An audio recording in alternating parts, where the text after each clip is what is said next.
On va en parler davantage de cette histoire de Netflix qui a perdu 35 aujourd'hui de sa valeur, qui perd des clients. C'était un champion toute catégorie qui galopait depuis des années.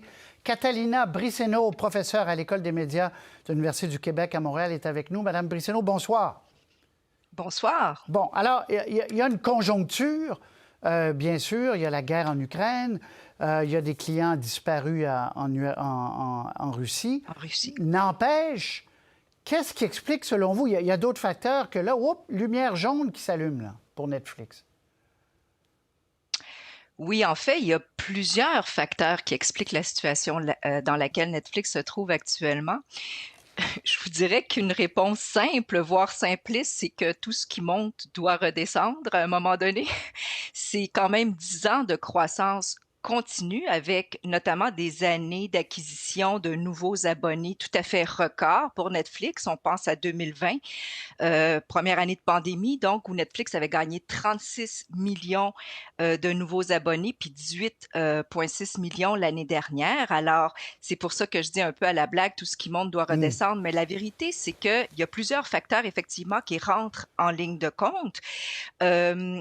Certains de ces facteurs-là étaient prévisibles, certains d'autres sont plus circonstanciels, mais il y a une chose qui est certaine et le constat pour moi le plus important qu'on peut tirer à l'heure actuelle, c'est de réaliser à quel point la performance boursière des entreprises qui jouent dans ce marché donc du streaming et notamment une entreprise comme Netflix est presque exclusivement basée sur sa capacité à gagner et à retenir des nouveaux abonnés. Et ça, déjà, ça nous indique un problème au niveau du modèle d'affaires et du modèle de revenus. Mais si on revient aux facteurs en tant que tels qui expliquent effectivement cette chute ou cette situation dans laquelle se trouve Netflix actuellement, bien, il y avait des facteurs qui étaient prévisibles et qui relèvent de l'évolution, en fait, des marchés et de l'offre pour ce type de service-là d'abonnement en streaming.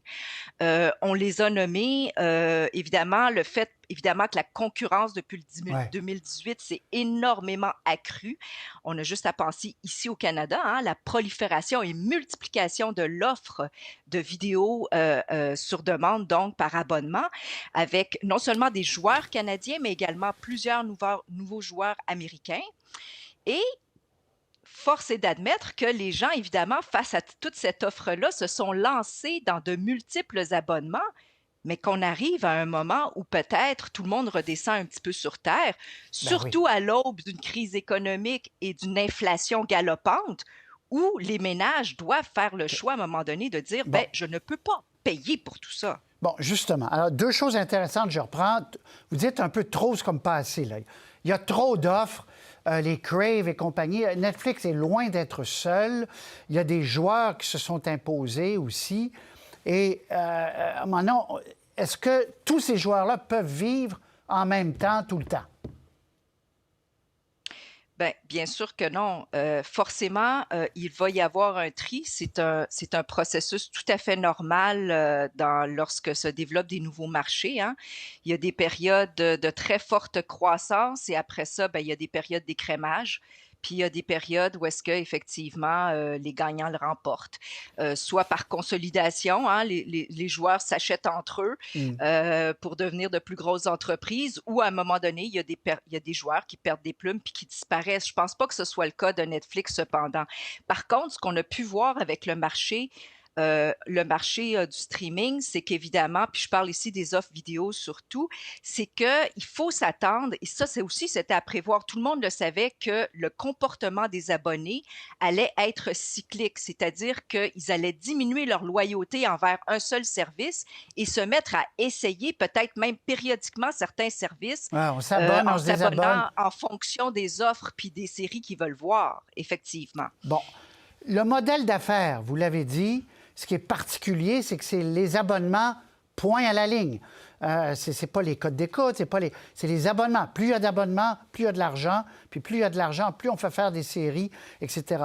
À partir du moment où les abonnements baissent, est-ce qu'eux vont songer à de la publicité? Est-ce qu'ils vont songer à diversifier leurs revenus? Ils n'auront pas le choix. Il est clair, en ce moment, Netflix a un problème majeur, c'est que effectivement, premièrement, il y a un problème de rétention donc de ces abonnés-là. Il y a un problème aussi au niveau du fait que, on le dit là, en fait, la société déclare qu'il y a plus de 100 millions de ménages qui utilisent son service sans le payer. Mm. Donc, il y a un piratage énorme qui est fait des services de Netflix. Alors ça, c'est une première intervention à effectuer. Reed Hastings a déjà fait des annonces dans ce sens-là. L'entreprise est au courant de ça, évidemment, et tente, notamment en déployant certains projets pilotes en Amérique latine, je pense au Chili ou au Pérou, tente de récupérer en fait une partie de de monétiser une partie de ces prêts de mots de passe et prêts de compte Netflix qu'on peut faire à des amis ou à de la famille. On va le dire poliment, donc c'est de l'emprunt, mais ils tentent de monétiser ces choses-là. Reed Hastings, qui a longtemps rejeté le modèle publicitaire, en est venu forcément à dire, ben, on n'aura probablement pas le choix. Il va falloir qu'on développe une offre hybride, probablement comme Très beaucoup bien. de compétiteurs le font. On a pensé par exemple à Tout TV et Tout TV Premium. Donc, il y a des gens qui vont le regarder avec de la publicité Et et d'autres d'autres sans. gens qui sont prêts à payer pour. Madame Briceno, on sait à qui parler. Désormais, quand on veut parler de ces choses-là, on va vous reparler parce que c'est un nouveau monde. Puis comme vous avez si bien dit au début, c'est tellement monté vite et haut, comme on est, il y a une limite. Là. Netflix ne pouvait pas non plus vendre des abonnements à des martiens non plus. Alors, merci de nous avoir parlé. Je vous en prie, bonne fin de Au soirée. revoir.